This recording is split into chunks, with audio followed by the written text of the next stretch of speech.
I know, I've heard it before. You wish you could stop arguing in your relationship, but you two are just too different. Don't believe that lie. Couples don't argue because they're incompatible.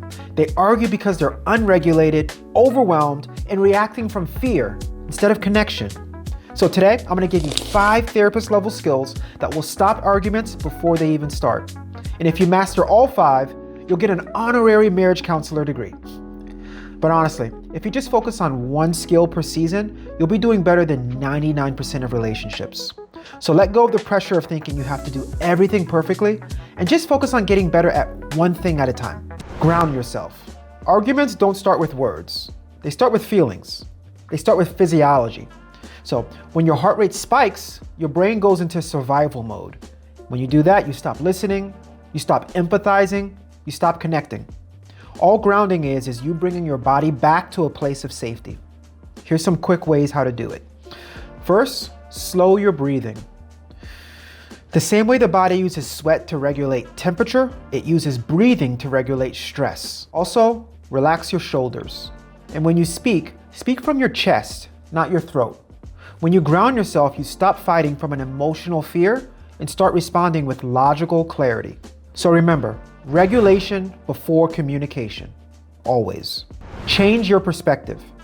Most couples argue because they approach problems with a salaried employee mindset. Every issue feels like an annoyance. In a salaried mindset, you think, why is this happening again? Why do I have to deal with this? Everything feels like extra work. But healthy relationships don't run on salary thinking. They run on contractor thinking, the mindset of someone who gets paid every job. Contractors don't resent problems. They expect them. They prepare for them. They profit from them. Every problem that you fix in your relationship is profitable. A contractor sees a problem and thinks, here's an opportunity to build trust, strengthen the relationship, and show my value. When you shift into that mindset, arguments stop feeling like disruptions. They start feeling like assignments, chances to grow, chances to understand your partner, chances to improve the system you're building together. When you change your perspective, you stop seeing your partner as the problem and start seeing the problem as the project. And projects can be solved. Don't take things personally. Your spouse's reaction is almost never about you. It's about their history. When they shut down, it's not you're not worth talking to. It's I don't know how to stay safe in conflict. When they get loud, it's not you're the problem. It's I'm afraid I'm losing control. Think like a therapist. Interpret behavior through wounds, not accusations. When you stop taking things personally, you stop escalating and start understanding.